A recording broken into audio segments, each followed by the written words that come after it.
fechados, não tem ninguém, não tem uma luz, olha, os irmãos estão todos nele.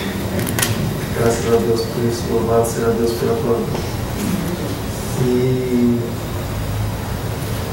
nós terminamos praticamente o capítulo de número 2. Nós vamos entrar essa semana no capítulo de número 3 de Atos dos Apóstolos. Atos, atitudes. Conforme a gente vai entrando em Atos, a gente vai se identificando assim com a situação, com o dia a dia de cada um deles, embora só alguns se destaquem, alguns você nem ouve praticamente falar aqui no livro de Atos, mas eles estavam constantemente fazendo a obra, como por exemplo na igreja, vamos dizer assim, né? Sempre tem alguém ajudando, né? Meio que assim, por trás das cortinas ou indiretamente, sempre tem alguém abençoando, mas a pessoa muitas vezes não se destaca, mas ela não deixa de ser instrumento de Deus, né? Como os membros do corpo, uns aparecem mais, outros menos, porém todos são importantes, e sem ele o corpo seria deficiente, amém, irmãos? E boa noite aos irmãos, que graça e paz seja com os irmãos, amém. E vamos lá? Alguém já tem algum comentário antes da gente começar? É difícil, né, irmão? Mas vamos lá.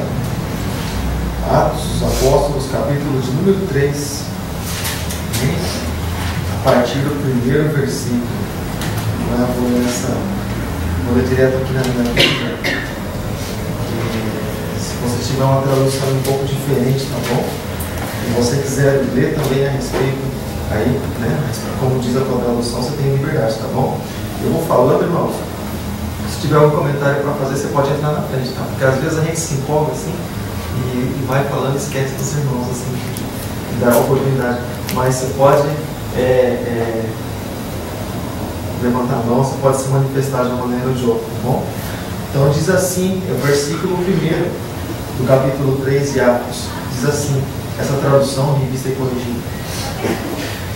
Pedro e João, eles subiam juntos ao templo à hora da oração, a nona.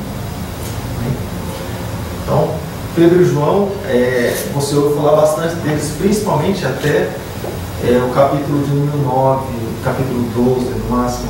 Depois eles quase que somem um pouquinho assim, mas até esse capítulo aí você não ouvi falar assim bastante dele. Depois quem se destaca mais é o ministério do apóstolo Paulo. O Paulo se converte e Paulo então se destaca um pouco mais no ministério. Eles estavam praticamente até o fim, né, do ministério de Paulo, né? Quando nós assistimos o filme Pedro e Paulo, você vai ver que Pedro, até lá no finalzinho, né, Pedro estava contemplando. Segundo as informações do filme, o apóstolo Paulo morreu antes de Pedro. Então, mas só que Pedro praticamente não aparece, só aparece muito pouco. E é bem interessante o filme. Quando nós chegarmos na altura ali dessa história, né, a gente vai comentar também sobre esse assunto. Então eles subiam para o horário da oração. E é interessante, sabe o que, irmãos, a respeito do horário da oração? Eu já entrei lá no final, por isso que eu não consegui nem ler isso aqui. E agora sim. E é interessante, irmãos, ver a respeito desses detalhes assim, que você percebe que sempre existe uma pessoa que se identifica mais com a outra, e o princípio que Jesus estabelece, ele não morre, ele não acaba. Porque Jesus, quando ele mandou os 70, ele mandou de 2 em 2. Os 2 primeiros mais 70, né? Mandou de 2 em 2 e deu autoridade e poder para eles, né? E curarem enfermos, expulsarem demônios e coisas assim, fazer uma obra e anunciar o evangelho da salvação. Mas ele mandou de 2 em 2. A própria Bíblia diz, né, que 2 é melhor que 1, né? Se um cair, o outro levanta. Então, sempre manda de 2 em 2. E é interessante que o princípio continua, esse princípio que Jesus estabeleceu e passou para eles. Então estavam indo os dois juntos ao templo, à hora da oração, né? A hora nona. E onde eu sou um comentário aqui, estava fazendo uns comentários aqui hoje a respeito desse assunto, né? Os discípulos de Jesus, eles continuaram a seguir as tradições judaicas e seguindo as tradições, né? Os discípulos deveriam estar no templo pela manhã e pela tarde, 2 vezes por dia. Ou seja, às 9 da manhã e às 3 da tarde, os discípulos eles sempre tinham que estar no templo. Não é por um acaso que normalmente quando você vê culto de manhã na igreja, por exemplo, o culto normalmente é 9 horas. E culto, por exemplo, à tarde, vamos começar um culto aqui à tarde. Sabe o horário que normalmente se faz, ou se escolhe para fazer o culto? 3 horas. Nosso amigo nosso começou os trabalhos, né, em horário diferenciado, mas normalmente é assim, ou 9 horas da manhã, se pela manhã, ou 3 horas da tarde. 9 horas da manhã, porque dá tempo da pessoa acordar e tomar um café. Não, não é por isso, porque existe um propósito nisso. É um princípio bíblico, o próprio Senhor Jesus ele estabeleceu. Então, mas era também uma tradição da época, né? E eles ainda continuavam seguindo as tradições, embora já convertidos, embora já cheios do Espírito Santo, mas eles ainda continuavam ali nas tradições dos judeus. E eles iam 2 vezes por dia na igreja, no templo. Você imaginou? A gente estabelece alguma coisa para os irmãos virem 2 vezes, né, na igreja, irmão, 9 horas da manhã, depois às 3 da tarde, né? Mas em nome de Jesus, a gente tem um propósito de, quando a gente estiver com um espaço maior, a gente ter pelo menos a semana toda, né, de segunda a domingo, os cultos e intercalando assim, pelo menos um de manhã e uma tarde durante a semana. A gente sempre comenta que as portas, elas, na verdade, elas servem para segurança, não para ficar fechado, né? Serve para segurança, para os momentos que a gente não esteja em casa, para fechar. Isso é coisa que não deve acontecer. Então eles subiram para o horário da oração, onde eles iam orar, onde eles iam também se apresentar diante do Senhor Deus em oração. Versículo de número 2 diz assim, olha, e era trazido um varão. Nós comentamos a respeito disso, né, alguns dias atrás, a respeito do significado de palavras. Varão, dependendo da tua tradução, vai dizer, irmãos, a expressão já homem, né? E era trazido um varão ou um homem que desde o ventre da sua mãe ele era coxo. Nós vamos falar alguma coisa a respeito desse assunto. O qual todos os dias punham à porta do templo, chamada Formosa, para pedir esmola aos que entravam no templo. Então esse varão, esse homem, ele era colocado, ele era posto na porta, ali próximo à porta do templo, mas também com estratégia, com propósito. Então esse homem, a gente percebe que ele era alguém independente, porque ele era coxo. E o que é o coxo? Qual é a diferença de alguém coxo, de alguém aleijado? Se eu não me engano, em João capítulo 5, fala a respeito de um lugar onde Jesus ele passou lá para curar um homem. Lá existia vários tipos de pessoas enfermas.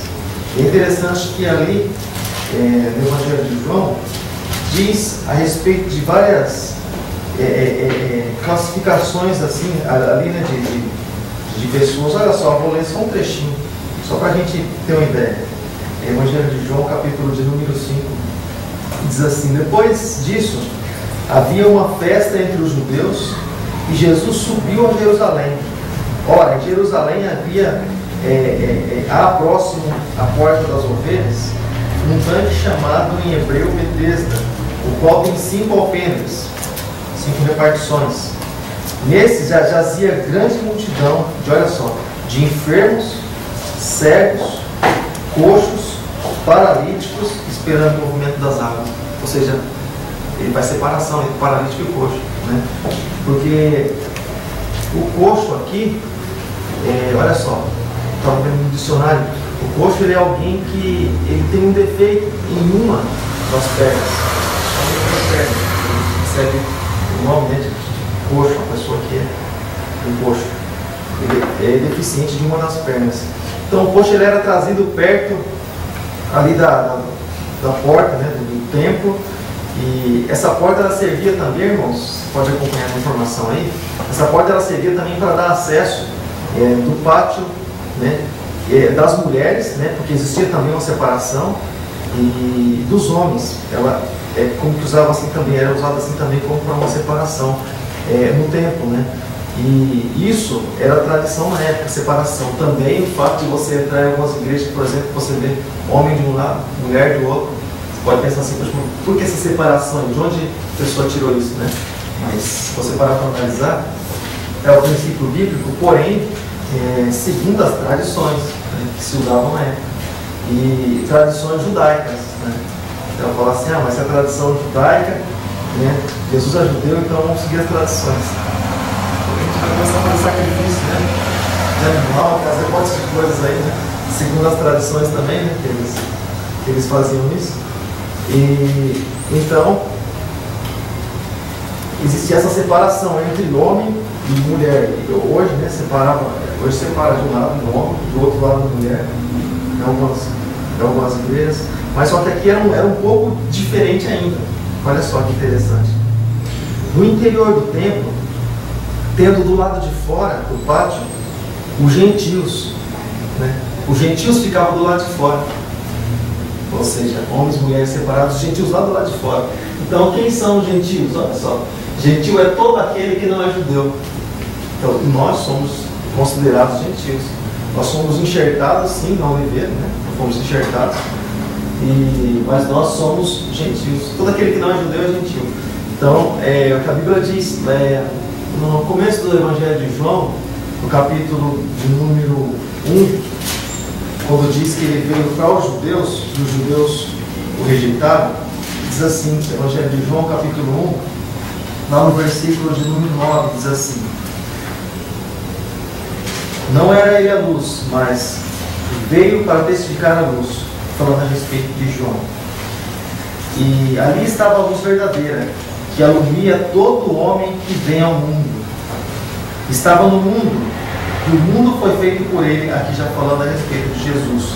E o mundo não o conheceu. Não conheceu, na verdade, é aquilo que a gente comenta muitas vezes sobre o significado de palavras. Não conheceu, porque então Jesus veio, ninguém conheceu. Na verdade, o conhecimento é um relacionamento íntimo, o conhecer a essência da pessoa, saber realmente quem a pessoa é. E o mundo não o conheceu. Versículo 11 do capítulo 1 do Evangelho de João. Veio para o que era seu, veio para os judeus, o plano de Deus para os judeus, veio para o que era seu, e os seus não receberam, não reconheceram ele como Messias. Estão esperando até hoje o Messias, os judeus esperam. Mas todos quantos receberam, deu-lhes o poder de serem feitos ou de serem chamados filhos de Deus aos que creem no seu nome. Mas olha só a condição: os quais não nasceram do sangue, nem da vontade da carne, né? Por esse fato que nós somos filhos de Deus, e nem pela vontade do varão ou do homem, mas de Deus, aquele que é gerado pelo Espírito Santo, ele passa a ser filho de Deus. Então aqui, os que receberam, na verdade, foram os gentios, porque Paulo ele veio, no filme retrata bem isso. Paulo ele veio pregando para os judeus eles rejeitaram, então Paulo foi para os gentios. O Senhor levantou ele para anunciar o evangelho aos gentios, ele foi para os gentios, e Pedro pregava ali mais diretamente para os judeus, né? E amém? Até aqui?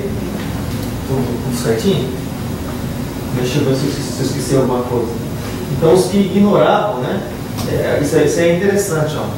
Eu estou olhando ali, mano, porque aqui está mais fácil de ver do que aqui, por causa de umas sombras, uns reflexos. Aqui fica meio esbranquiçado, meio estranho. Então, o interessante, irmãos, a respeito do lugar onde o mendigo era colocado, onde ele era posto, porque é uma estratégia também. Como, por exemplo, um comércio. Quando você vai abrir um comércio, por exemplo, onde você abre um lugar, normalmente as pessoas passam. A pessoa vai passar e, ela vai olhar, vai perceber alguma coisa. E às vezes até mesmo perto de algum ponto que já é movimentado, então a pessoa já abre um comércio ali do lado, porque alguém vai passar lá e vai ver aqui meu produto também. O mendigo era posto naquele lugar de uma forma estratégica, já para constranger a pessoa. Então olha só que interessante, essa porta era como uma porta frontal do próprio templo, a porta ali da frente, né? E os que ignoravam o pedido do mendigo, o que acontecia com eles? Eles podiam ter dificuldades para adorar a Deus. Por quê? Por causa do constrangimento. Agora olha só, então o mendigo ali, você passa por ele, tropeça nele, ele pisa no pé dele, não ajuda ele não, nem olha, nem fala boa noite para ele. Daqui a pouco você vem adorar a Deus. Vamos adorar a Deus. Como faz adorar a Deus? E aqui você ouve dizer que aquele que não ama o seu próximo não pode dizer que ama a Deus. Porque como é que pode amar o próximo, dizer que ama o próximo que vê, se na verdade, como é que eu posso dizer que eu amo a Deus que eu não vejo, sendo que na verdade eu não amo o próximo que eu vejo, né? Então, isso aí acaba sendo hipocrisia da minha parte. Então, os que ignoravam, eles tinham essa dificuldade. Então, por isso que o mendigo foi colocado exatamente ali para que as próprias pessoas se constrangessem em passar por ele sem dar nada e adorar a Deus. Tem um sentimento de culpa que elas mesmo sentiam, né? Ao recusar uma pessoa tão necessitada quanto o mendigo, e além disso, coxo. E além disso, enquanto as pessoas elas deixavam o templo, elas estavam mais propícias a dar esmola. Sabe por quê? Porque a palavra vinha de frente, de encontro ao coração delas, elas estavam mais malhadas, mais sensíveis. Então, se elas não ajudassem o mendigo na entrada, não se constrangessem, na saída, provavelmente elas iam ajudar porque o coração estava quebrantado, você entendeu? Pela estratégia de deixar o mendigo lá. E é algo interessante, né? A gente olha assim para a Bíblia e fala, o mendigo na porta do templo e tal. E uma porta muito preciosa, né? Existe até, né, alguns estudos a respeito dessa porta. E uma porta enorme, muito preciosa mesmo, muito interessante a gente aprofundar nisso. Então o mendigo ele olhou para Pedro, e o mendigo ele olhou também para João, que iam entrando no templo. Ele pediu que lhe desse uma esmola, pediu para que lhe desse um dinheiro.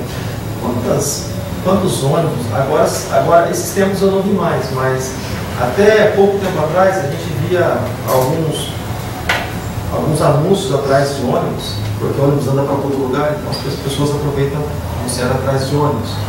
E você não deve dar esmola, né? Não dê esmola, tá? Você já virou até propaganda de TV pouco tempo atrás, para que a pessoa não pudesse ajudar ninguém, para que ela não ajudasse ninguém.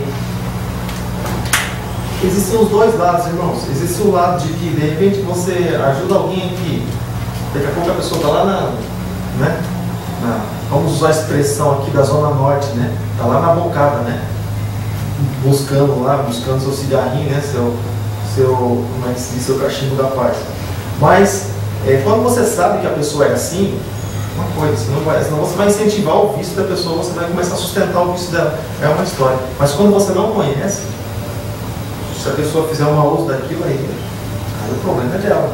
Você ajudou uma boa intenção. Agora, por exemplo, você sabe que tem um que está o tempo todo ali na esquina, rodinhas, escureceu, anoiteceu, já está ali na rodinha. Ele vem, pede uma ajuda, você vai ajudar ele, e amanhã ele está aí de novo, depois da manhã ele está aí de novo. Compromisso com Deus ele não quer não, mas ajuda ele quer, sempre. E aí, o que você vai fazendo? Automaticamente, se você sabe, você está financiando, você está patrocinando aquilo, você está sustentando isso, e o que ele faz com o dinheiro, o que ele faz com a droga que ele usa pelo dinheiro que você dá, depois está aí todo drogado, né? Quebra as coisas e briga e morte muitas vezes. A droga, o nome já diz, né? Uma droga. Se não fosse bom, não tinha o nome de droga, né? Fosse um nome mais, né? Eu estou percebendo os irmãos tão apagadinhos, eu não sei se é um frio, né? Vem a blusa por cima, né? Gostou do quietinho, dá vontade nem de falar, né? Mas estou percebendo que os irmãos estão quietinhos. Então, o mendigo, o que ele pensava? O que passava pela cabeça dele? Que seria simplesmente mais um dia mendigando como qualquer outro dia, né?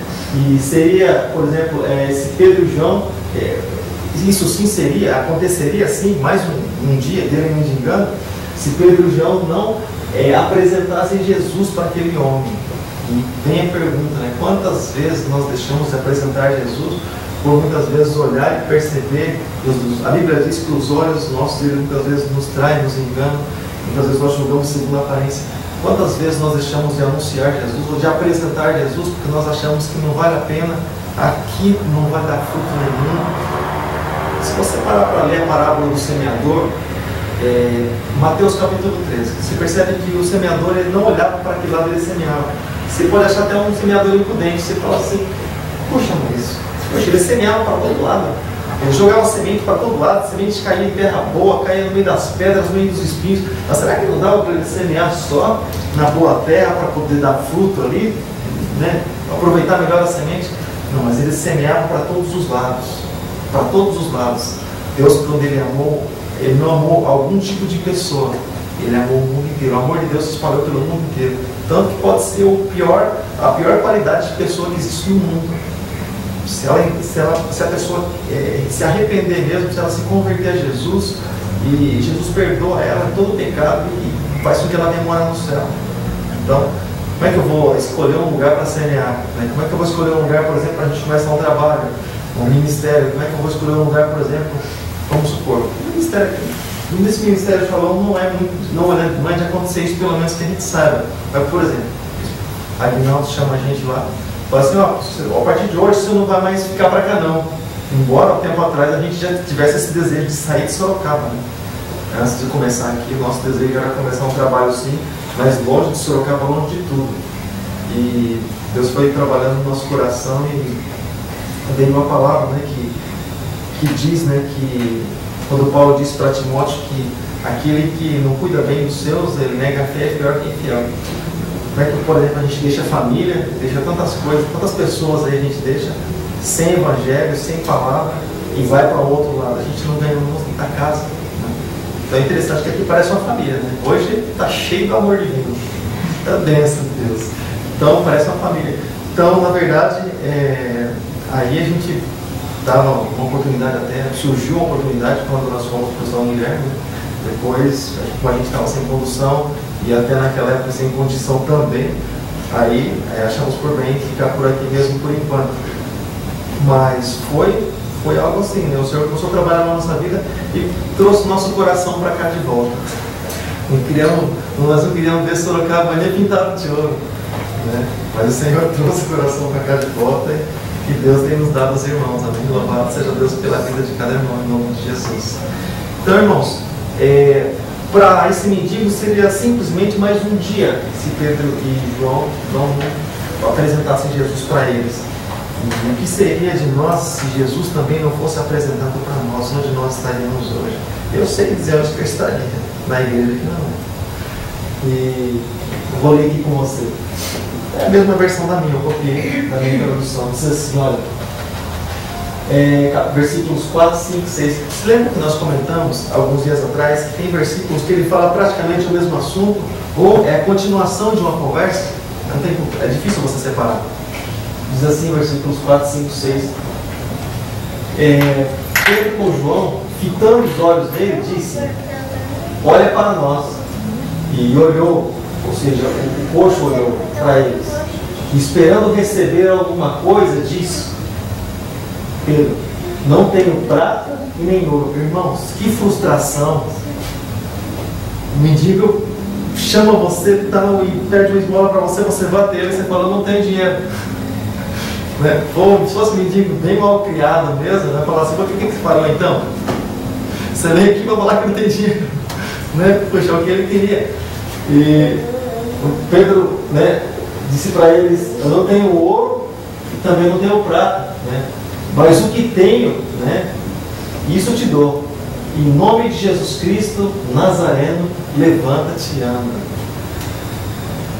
Então, para ele, quando ele saiu da casa dele, seria só mais um dia, mas ele foi um dia diferente na vida dele. O fitar, irmãos, com todas as vezes, quando Jesus está subindo também, em Atos capítulo 1, ali, Jesus está subindo, ascendendo, né, subindo. Ele está conversando no monte assim com os discípulos, e ele vai subindo assim e tal, e as nuvens encobrem ele. A Bíblia diz que os olhos dos discípulos estavam fitos, né? Olho fito. Acho que está escrito errado, deve ser frito, né? Mas é fito, fixado. Né? Olha lá, fito. Se você procurar no dicionário, você vai ver que a tradução é fixar. Então, olha para nós, né?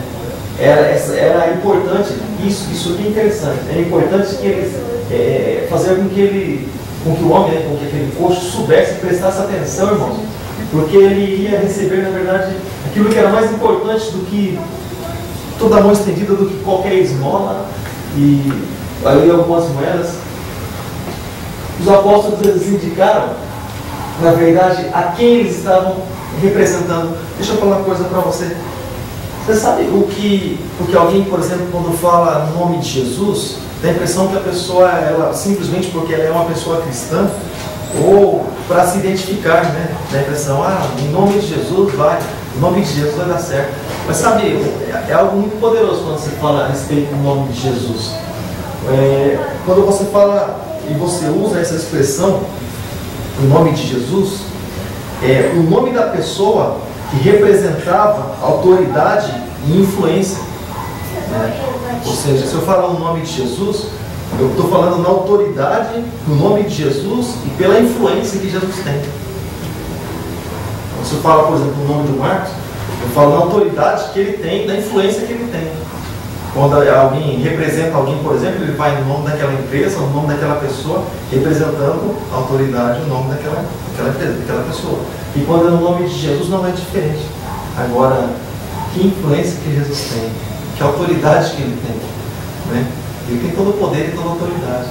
Então, quando a gente fala no nome de Jesus, né, é bem interessante. Você está falando, soltando, liberando uma palavra poderosa.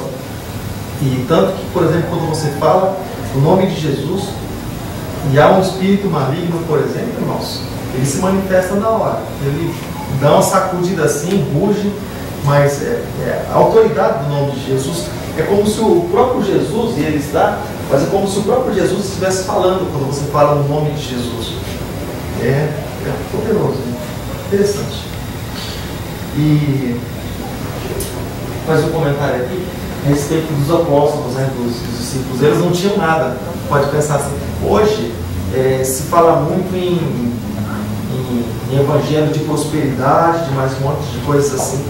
E hoje, por exemplo, sinônimo de ser cristão é ter dinheiro no bolso, é ter um carro novo, é isso, aquilo, é casa nova, é morar num apartamento, é casa na praia. Isso. Hoje, irmãos, infelizmente, isso acabou tomando conta de muitos corações, vamos dizer assim. Então, quando se fala em cristianismo, a pessoa já pensa em bolso cheio. Cristianismo não tem nada a ver com isso. Cristianismo não tem nada a ver. Quando foram cobrar imposto de Jesus, não deveriam, porque era da casa. Mas quando foram cobrar imposto de Jesus, porque o tesoureiro de Jesus era Judas, do ministério de Jesus ele era Judas, e Judas era ladrão, a Bíblia diz. E quando foram procurar ali o dinheiro, cadê o dinheiro? Não tinha dinheiro que chegava, entrava o dinheiro, Judas já, você viu lá em Lucas capítulo 8, as mulheres sustentavam o ministério de Jesus. Mas, se o tesoureiro fosse honesto, quando foram procurar dinheiro para cobrar imposto de Jesus, Jesus tem que pagar imposto. Jesus não tinha dinheiro. E Jesus falou assim para Pedro, Pedro, vai e lança um anzol no mar, né? E lá você vai apanhar um peixe, na boca do peixe vai ter um estádio, um dinheiro para pagar o meio imposto teu. Percebe que Jesus ali na hora não tinha nada para pagar o meio imposto teu, ou seja, providência, sabe? E então hoje quando se fala muitas vezes em evangelho, a pessoa já fala, evangelho, crente, cristão, evangélico e tal, mas porta fechada, dificuldade, só luta, só tribulação, irmão. Daqui a pouco nós vamos falar. Não, nós lemos no começo, na abertura do culto, só alguns irmãos estavam aqui, mas eu vou ler para vocês só o que nós lemos na abertura do culto, que está registrado lá em 1 Timóteo, capítulo 3, a partir do versículo 10, só para você ver quando se fala em evangelho. Isso aqui que ele está falando é o apóstolo Paulo, dirigindo ali a palavra para Timóteo. Olha só, eu vou ler para você o que é cristianismo, o que é evangelho. 2 Timóteo fica lá na frente, depois de Atos, depois de 1 Coríntios, depois de Gálatas, Efésios, você vai passar aí por Colossenses, Tessalonicenses, Filipenses, tudo esses aí, né? Você vai chegar em primeira e segunda carta de Paulo a Timóteo. Segunda carta, capítulo 3, a partir do versículo 10, diz assim, olha a palavra que Paulo dirigiu ali. Tu, porém, ele falando para Timóteo, Timóteo era um jovem, obreiro da igreja da época. Ele diz assim, tu, porém, tens seguido a minha doutrina, modo de viver, intenção, fé, longanimidade, caridade, paciência, olha só, perseguições e aflições, tais quais me aconteceram em Antioquia, em Icônio, em Listra. Nós vamos entrar nesse assunto lá na frente, né, lá no meio do livro de Atos já. E quantas perseguições sofri, e o Senhor de todas me livrou. Olha só o versículo 12. E também todos os que piamente querem viver em Cristo Jesus padecerão o que, irmãos? Serão ricos? Estarão livres de tudo, não é? Eles padecerão perseguição ou perseguições. Mas os homens maus, os enganadores, né? Eles irão de mal a pior, enganando e sendo enganados. Tu, porém, permanece naquilo que aprendeste e de que foste inteirado, ou seja, aquilo que você conheceu, você está sabendo de quem tens aprendido, e que desde a tua meninice sabes as sagradas letras, que podem fazer-te sábio para a salvação pela fé que há em Cristo Jesus. Toda a Escritura é divinamente inspirada e proveitosa para ensinar, para redarguir, para corrigir, para instruir em justiça, para que o homem de Deus ele seja perfeito, perfeitamente instruído para toda boa obra. Então você percebe aqui a respeito do cristão? Onde é que a Bíblia diz assim? Não, o cristão ele sempre vai estar com a conta cheia. Vou falar uma coisa para você, irmão. Pode tirar esse título meu de cristão, devolve a credencial, né? Então eu seria o primeiro a dar um passo para trás se cristão tivesse que ter tudo isso. E infelizmente esse é um rótulo que foi posto aí, mas não tem nada a ver com o Evangelho. São algumas coisas que muitas pessoas usam para o seu próprio proveito, né? Mas não tem nada a ver com o Evangelho. Amém, irmão? Até aí? Um comentário? Falei agora, falei daqui a pouco. Hein? Patrícia, acho que vai falar uma coisa. Patrícia é comunicativa. E continua dizendo assim, no versículo 4, 5 e 6, né? E lá no versículo 7 e 8, diz assim. Vou ler na minha Bíblia agora. E tomando pela mão direita, levantou e logo os seus pés e tornozelos, eles se firmaram. E saltando ele, pôs-se em pé, e andou e entrou com eles no templo, andando e saltando, e louvando a Deus. Então, irmãos, o interessante é que você percebe que o homem ele era coxo desde o ventre, ou seja, ele não sabia nada. Ele era coxo de um dos pés, ele não sabia nada, então ele tinha dificuldade. Então, qual é a reação, irmãos? A reação, quando, por exemplo, puxa, se eu não sei andar, em primeiro lugar, eu preciso aprender, eu preciso estar do lado de alguém, a pessoa vai andando comigo, eu vou acostumando com os meus pés no chão, porque eu não tinha movimento, mas agora eu passei a ter, né? Então é automático, eu vou ter que ir me habilitando, praticando a caminhada para que eu esteja apto para estar caminhando. Então, mas o que aconteceu com esse moço? Olha só, não sei se você percebeu assim um impacto. Quando ele foi tomado pela mão direita, irmãos, a Bíblia sempre usa essa expressão, a sua destra, né? A destra de Deus. Jesus está sentado à destra de Deus. A mão direita, um lugar forte. Mão direita, o lugar de confiança. Mão direita, quando alguém estende a mão, normalmente dificilmente ela estende a mão esquerda, normalmente ela estende a mão direita, porque com a mão direita ela sustenta. Pode pensar assim, e os canhotos? O canhoto é raridade. Você pode ver, até o canhoto é raridade, né? Normalmente é o destro, que é o comum, né? Que é o mais natural. E quando você vê alguém canhoto, você vê que ele é diferente, tem umas habilidades assim diferentes. Em casa tem um, né? Que é diferente de tudo e de todo mundo, né? Tudo que se faz é diferente, que o Paulo Vitor é canhoto. Mas normalmente a pessoa é destra. E tomando pela mão direita, ele levantou e logo os seus pés e tornozelos se firmaram. Mas olha só que interessante, e saltando. Então o moço ele já saiu do chão para o alto, ele já saiu pulando ali e saltando de alegria com aquilo que tinha acontecido com ele. E o primeiro salto que ele deu foi na presença de Deus, né? E para a glória de Deus, em nome de Jesus, ali diante de dois homens de Deus. E foi algo assim tão, né, que causou até mesmo um alvoroço, as pessoas ficaram perplexas, né? É interessante, fiz um comentário aqui também. Olha só, seus pés e tornozelos se firmaram. Lucas, o médico, né? E por profissão escreveu ali que aconteceu, porque Lucas, eu estou dizendo, irmãos, porque Lucas que escreveu Atos. Lembra? Lucas era médico. Então, ele escreveu o que aconteceu. Instantaneamente foi concedido força para as partes, né, do corpo que precisavam de restauração, suprimento sanguíneo, foi estendido, e os músculos, o cérebro enviou sinais ali para os pés, tornozelos, aquela coisa, aquele processo normalmente que você conhece, que é lento, o cérebro manda informação para cá, para depois eu tomo atitude. É como, por exemplo, o motorista, os irmãos que dirigem sabem disso. Quando, por exemplo, entra alguma coisa na frente, um cachorro, sei lá, um outro carro passa na frente, algum motoqueiro, alguma coisa desse tipo, não dá tempo você não consegue fazer duas coisas ao mesmo tempo. Ou você freia, ou você buzina, ou você desvia. Você não consegue fazer mais de uma coisa. Porque, às vezes, até o tempo, às vezes não está tão perto assim. Mas é que até o cérebro mandar informação para os membros do corpo fazer isso, fazer aquilo, já bateu. Já foi. Buf. Então, uma coisa você consegue fazer, mais de uma coisa, mais de uma reação, dificilmente a pessoa tem. Normalmente a pessoa freia, né?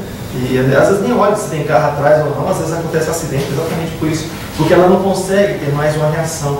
Ela não percebe que se ela frear, se o que vem atrás, às vezes não consegue parar. Então ela, às vezes tem batida por causa de um cachorro, por causa de um gato. Batida. E porque ela não consegue ter mais uma reação. Quem dirige sabe disso. Quando você está dirigindo, você faz um monte de coisa ao mesmo tempo. Você faz aqui no volante, engata a marcha, olha o retrovisor, mas para você parar uma atitude assim de impacto, você não consegue. Porque é mecânico, você dirigir é uma coisa mecânica, você faz a mesma coisa o tempo todo. Então é simples, mas para a reação assim é algo assim bem demorado. E vamos lá, versículo de número 9. Amém, irmãos? Amém. Senão eu vou quietinho. Fala, irmão Zé.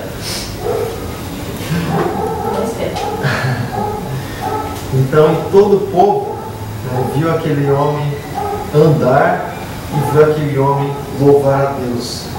E todo o povo viu ele andar e louvar o nome do Senhor. E a opinião é interessante isso aí. Isso aí causou uma repercussão tão grande. Isso aí você vai ver lá na frente que acabou levando os discípulos a estarem lá diante do Sinédrio, diante das autoridades religiosas, exatamente, e um dos motivos, o principal deles, foi a cura desse moço aqui. Vamos ler lá o que está escrito no Evangelho de Mateus? Abre nossa Bíblia aí em Mateus, capítulo 27, versículo 24. Vamos ver o que está escrito lá. Evangelho de Mateus, capítulo 27, verso de número 24.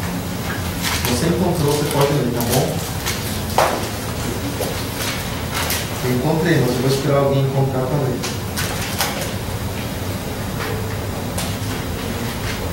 Mateus capítulo 27, verso de número 24.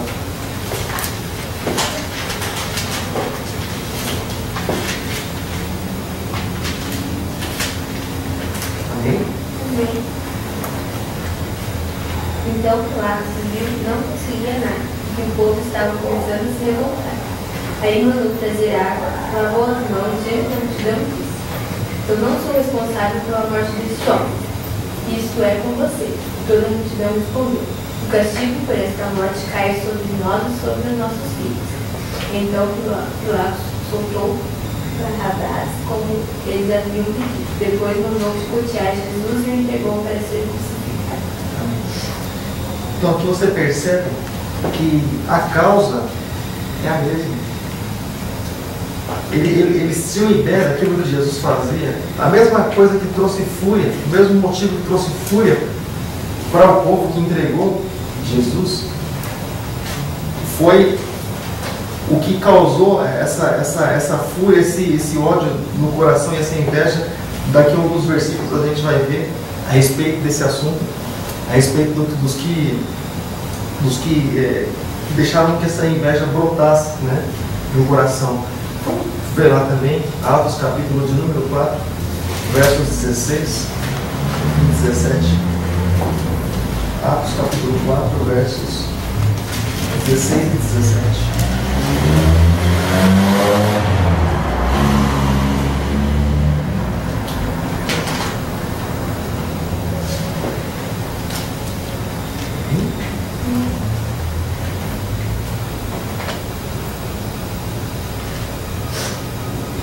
Mas para não deixar que a notícia se espalhe ainda mais entre o povo, vamos ameaçá-los, a fim de que nunca mais falem com ninguém a respeito de Jesus.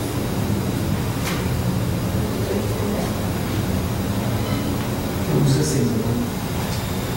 Eles dizem: o que vamos fazer com estes homens? Pois todos os moradores de Jerusalém sabem que eles fizeram um grande milagre, e nós não podemos negar isso. Mas para não deixar que a notícia se espalhe ainda mais entre o povo, vamos ameaçá-los, a fim de que nunca mais falem com ninguém a respeito de Jesus. Você percebe o que tinha no coração das autoridades? E no filme que nós assistimos, né, ficou bem claro a respeito disso, né, a respeito do sentimento deles, aquele sentimento de inveja. Eles estavam mais preocupados com a tradição deles do que com o Evangelho, do que aquilo que Jesus tinha para fazer. Eles estavam preocupados com as tradições. Esses homens, irmãos, eles honravam tanto suas tradições que o próprio Jesus disse que a tradição deles aniquila a palavra de Deus. Porque eles não vivem na liberdade do Espírito Santo, eles vivem pelas tradições. A tradição diz isso. Para alguns religiosos é até assim. Você vai falar da palavra, ele diz assim: não, mas a tradição, ela diz isso, diz aquilo. Conforme a tradição, a gente está fora, a gente tem que obedecer aquilo que está escrito, seja o catecismo lá que vem lá de Roma, seja a regra da igreja ABC. Sempre se fala a respeito de tradição. Se separa, homem para lá, mulher para cá, tradição. Deus disse: aquilo que Deus ajuntou, não separe o homem.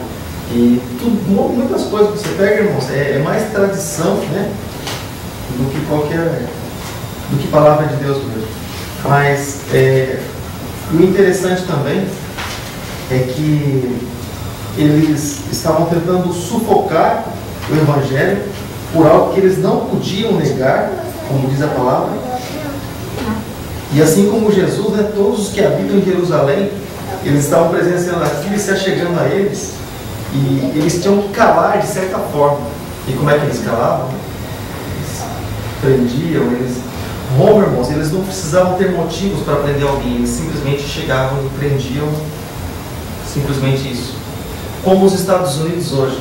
Os Estados Unidos, não sei se já entrou em vigor, mas principalmente nessa chegada de anticristo que nós falamos a respeito dos últimos dias, eles não precisam de um mandato de busca ou de apreensão para prender alguém ou para chegar na casa de alguém, entrar, invadir assim, fazer o que eles querem fazer. Eles não precisam de ordens, de um pedido, eles simplesmente vão e eles têm liberdade para fazer, porque a própria lei que eles criam dá essa liberdade para eles. Então, em alguns filmes você já vê isso, mas na verdade nos filmes eles põem aquilo que eles estão tentando implantar, ou buscando implantar. Então o que eles vão fazendo com os filmes? Eles já vão preparando o coração das pessoas, para quando chegar a lei, ou aquele estatuto, daquela lei que eles querem impor, as pessoas já viram isso, já estão acostumadas com aquilo. Então eles usam muito filmes, seriados, assim, exatamente para isso, para trabalhar na mente das pessoas. É que no Brasil também não é muito diferente. No Brasil acontece muito isso. Então, versículo de número 10.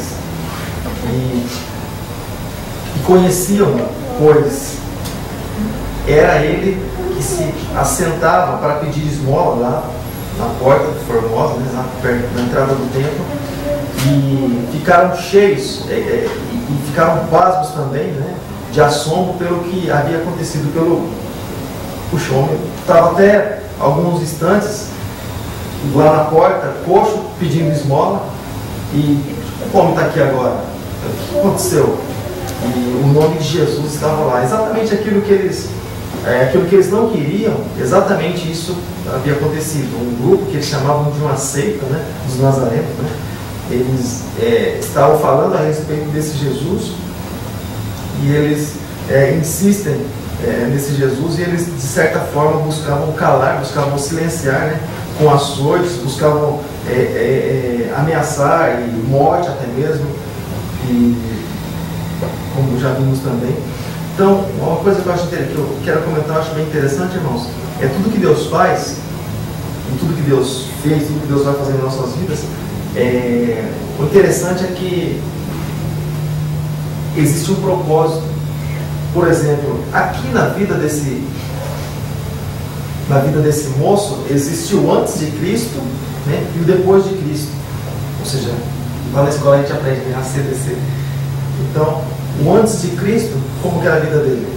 Era um mendigo, pedindo esmola na porta do templo, todos passavam, menosprezavam muitas vezes, davam esmola pelo constrangimento, muitas vezes, como já falamos, pelo lugar que ele estava principalmente. Isso é o antes de Cristo.